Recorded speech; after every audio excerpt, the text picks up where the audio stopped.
గురువుగారు జన్మ నక్షత్రం, జన్మ సమయం ఇవేవి తెలియకపోయినా కూడా జాతకం చూడడం అనేది సాధ్యం అవుతుందా? దీనికి ఏమైనా ప్రత్యేకమైనటువంటి మార్గం ఉందా? బృహత్పరాశర హోరా శాస్త్రం 26 అధ్యాయాల బృహత్తర గ్రంథం. ఇందులో 19వ అధ్యాయం నుంచి నష్టజాతక అధ్యాయం అనేటటువంటి అధ్యాయం పేరిట ఎలా మనం జన్మ సమయం, జన్మస్థలం తెలియకపోతే జాతకాన్ని నిర్మించాలో తెలియజేసి అనేక విధానాలు ఈ బృహత్పరాశరలో ఉన్నాయి. ఇల్లాలు వివాహమైన తర్వాత ఇల్లాలి జాతకంలో భర్త స్థానం మనకు సంబంధించినదే. సంతానం కలిగినప్పుడు వారి జన్మజాతక చక్రంలో తండ్రి స్థానం మనకు సంబంధించినదే. అలాగే బంధువులలో ఎవరి జాతకం తెలిసినా వారి జాతక కుండలిలో ఉండేటటువంటి ఆ బంధుత్వ భావానికి సంబంధించిన స్థానం మనది కదా.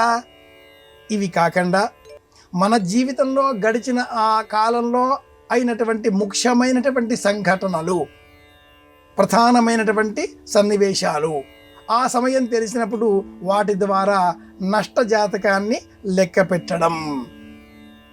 ఈ 3 విధానాలు కాకుండా 4వదిగా ప్రశ్నాధ్యాయం అనేటటువంటి అధ్యాయం పేరిట జాతకం తెలియని వ్యక్తి మన వద్దకు వచ్చినప్పుడు తమలపాకులు, వక్కలు, పళ్ళు, పువ్వులు, దక్షిణాలు, డబ్బులు ఇలా తెచ్చినప్పుడు వాటిని లెక్క పెట్టి, వాటిని ఆశించి కాదు, వాటిని లెక్క పెట్టి వాటి ద్వారా ప్రశ్నాధ్యాయం అనే పేరిట కొన్ని అంకెలను, సంఖ్యలను అడిగి ఆ వ్యక్తి మనల్ని ప్రశ్నించినప్పుడు ఆ ప్రశ్నలో ఉండే అక్షరాలు లెక్కబెట్టి వాటి ద్వారా జాతక చక్రాన్ని నిర్మించి ఈనాటి జాతక చక్రంతో మనం నిర్మించుకున్న ఆ వ్యక్తి జాతకాన్ని సరిపోల్చి ఉజ్జాయింపుగా షడ్ జన్మ నక్షత్రాలను కూడా స్వీకరించి జాతకాన్ని నిర్మించాలి.